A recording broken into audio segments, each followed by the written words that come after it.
साथियों नमस्कार। जय कुमार पॉलिटी के इस मंच पर आप सभी का स्वागत है। बहुत दिनों से आप सबकी डिमांड चल रही थी कि सर कुछ ऑब्जेक्टिव टाइप प्रश्न को भी हल करवाएं। तो आज ये एक नई सीरीज शुरू कर लेते हैं। जो अब तक हमने पढ़ा है तो उसके बारे में कुछ थोड़े थोड़े प्रश्नों को हल कर लिया करेंगे। अभी आज मैं 10 प्रश्न आपके सामने लेकर आया हूँ। प्रश्न लगभग हमने जो पढ़ा है उसी से संबंधित है। मेरे आधार पर ये प्रश्न काफ़ी आसान हैं, लेकिन हो सकता है आपको थोड़े से कठिन लगे।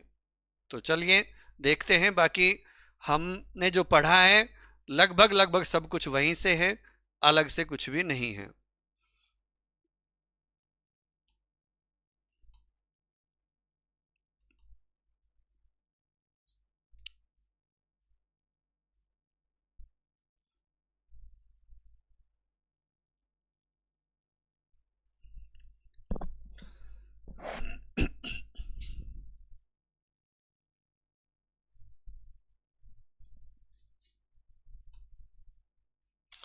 देखो, पहला प्रश्न है, निम्न में से किस प्रधानमंत्री के खिलाफ सबसे कम अविश्वास प्रस्ताव लाए गए?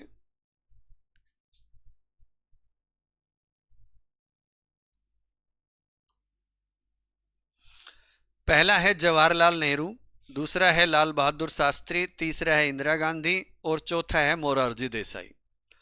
अब ऐसे प्रश्न देखते ही आप इसमें एक अंदाजा लगा सकते हो। देखो, पहले बता रहा हूं, इस तरह का जब प्रश्न करते हो तो अगर आपको नहीं पता है, नहीं पढ़ रखा है, तो उनको टच भी मत करना, नहीं तो सीधा सीधा गलत हो जाएगा। अब यहां पर आप सोच सकते हो कि जवाहरलाल नेहरू सबसे ज्यादा समय तक प्रधानमंत्री रहे, तो संभवतः ये हो सकता है। लाल बहादुर शास्त्री बहुत ही एक अलग ही व्यक्तित्व था, बहुत ही शालीन था। एक मतलब इनके खिलाफ तो कौन अविश्वास प्रस्ताव लाएगा, आप ऐसा सोच सकते हो। इंदिरा गांधी का आपने कहीं पढ़ लिया होगा कि इनके खिलाफ तो 15 बार अविश्वास प्रस्ताव आया है, चर्चित रहा है। मोरारजी देसाई आप सोच सकते हो। तो यहां पर ध्यान रखना, इसका आंसर है जवाहरलाल नेहरू। इनके खिलाफ एक बार ही 1963 में अविश्वास प्रस्ताव आया था। इनके खिलाफ 3 बार आया है, इनके खिलाफ 15 बार आया है और इनके खिलाफ तो 2 बार आया है। तो इसमें आंसर जवाहरलाल नेहरू आएगा। आपको नहीं आता है तो ऐसे प्रश्न को छोड़ दीजिए। अगला प्रश्न लेते हैं।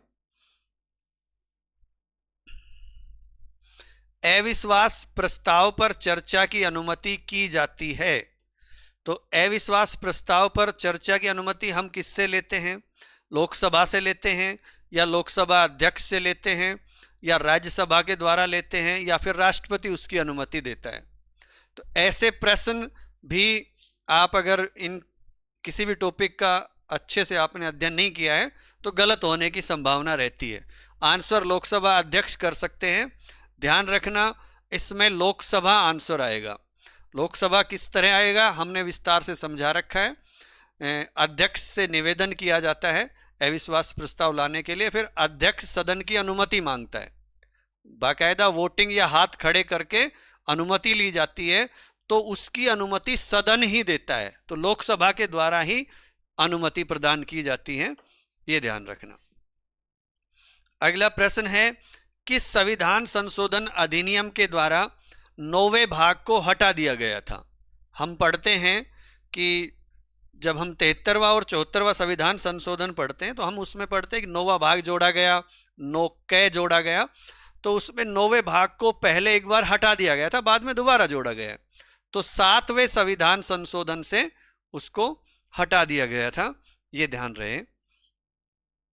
भारतीय संविधान में आपातकालीन प्रावधान लिए गए हैं। यहां पर एक प्रश्न बनता है, इसमें कंफ्यूज हो सकते हो आप। यहां पर 2 ऑप्शन हैं, खूब चर्चित है सवाल। तो एक तो जर्मनी और एक भारत सरकार अधिनियम 1935।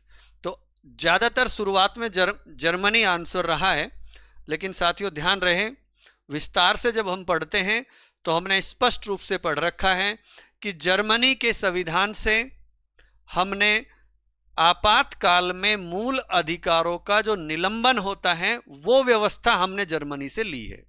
तो इसमें आंसर आएगा डी, भारत सरकार अधिनियम 1935। आपातकालीन व्यवस्था हमने यहां से ली है।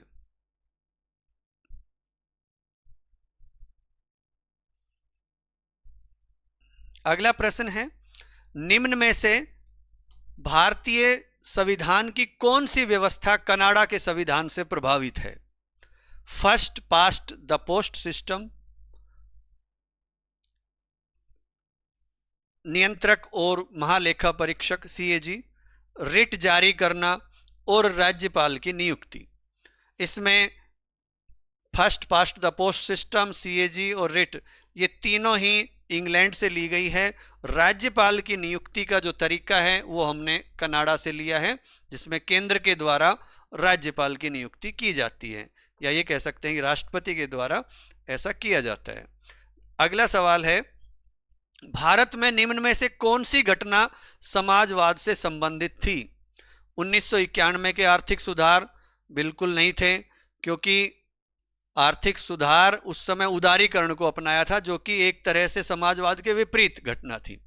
1969 में 14 बैंकों का राष्ट्रीयकरण, बिल्कुल ये इसका आंसर आएगा। 1969 में जो 14 बैंकों का राष्ट्रीयकरण करना मतलब किसी भी प्राइवेट चीज को उन्होंने सरकारी किया था। तो समाजवाद में ज्यादातर चीजें सरकार के नियंत्रण में ही रहती हैं, तो ये एक समाजवाद का उदाहरण था। डिमोनेटाइजेशन वैसे ही कंफ्यूज करने के लिए डाल देंगे कोई भी, और एक कोई ये भी कर सकता है, तो कंफ्यूज ना हो, 14 बैंकों का राष्ट्रीयकरण उत्तर हो जाएगा। अगला सवाल है, पंथ निरपेक्षता से संबंधित अनुच्छेद है। देखो, पंथ निरपेक्षता का जब सवाल आता है तो हम लगभग यहां जाते हैं, अनुच्छेद 25 कह सकते हैं कि इसमें हमें पंथ निरपेक्षता देखने को मिलती है। लेकिन जब हम इसको गहराई से पढ़ते हैं, आप हमारे चैनल पर जाकर इन सारी चीज़ों को पढ़ सकते हो, वहाँ पर हमने डिटेल से बताया हुआ है कि ये भी एक तरह से पंथ निरपेक्षता का उदाहरण है, क्योंकि पंथ निरपेक्षता में समानता की भी बात करते हैं। तो बहुत सारे अनुच्छेद हैं जो पंथ निरपेक्षता, जैसे कि हमने 42वें संशोधन से इसमें पंथ निरपेक्षता को भारतीय संविधान में शामिल किया, या हमने अपनी प्रस्तावना में इसको शामिल किया, लेकिन उससे पहले भी भारतीय संविधान में पंथ निरपेक्षता शामिल थी, तो आंसर डी हो जाएगा। इसके बाद है, किस वाद में यानी किस केस में पंथ निरपेक्षता को संविधान का मूल ढांचा घोषित किया गया है? तो गोलकनाथ,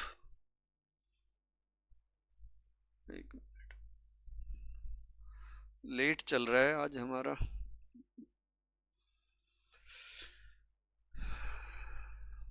चलो कोई बात नहीं। गोलकनाथ बनाम पंजाब राज्य 1967, केशवानंद भारती, एस.आर. बोम्मई, इनमें से कोई नहीं। आंसर आएगा एस.आर. बोम्मई वाद 1994। विशेषकर तो ये राज्यपाल और ये राष्ट्रपति शासन जो लगता था, सरकारें भंग की जाती थी केंद्र सरकार के द्वारा, उससे संबंधित है। लेकिन इसमें पंथ निरपेक्षता को संविधान का मूल ढांचा घोषित किया गया था।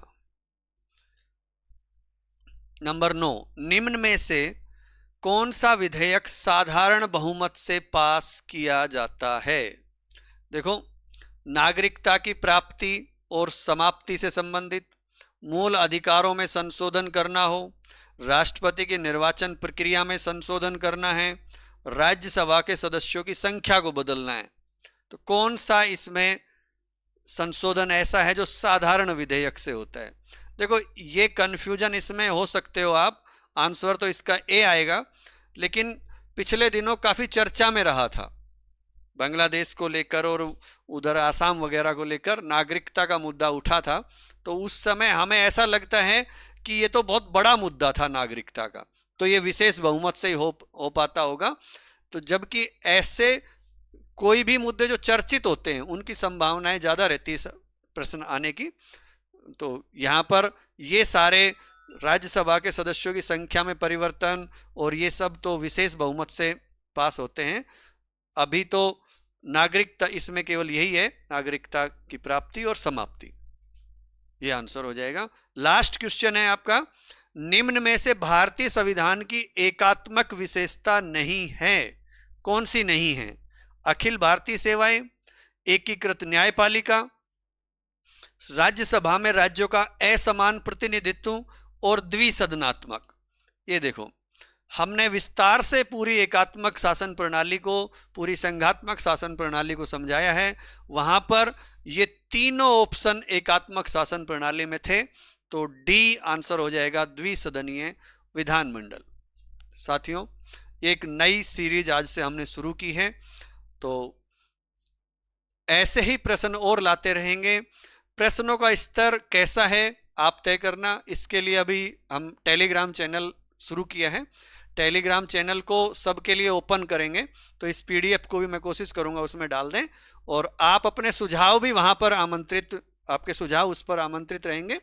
कोशिश करेंगे कि आपके सवालों का जवाब या तो वहीं ग्रुप पर, टेलीग्राम चैनल पर, या फिर अपने इस चैनल पर, यूट्यूब पर, जैसे भी हो सकेगा समाधान या कोई भी समस्या है उसका हल निकालने का प्रयास करेंगे। आज के लिए इतना ही, धन्यवाद।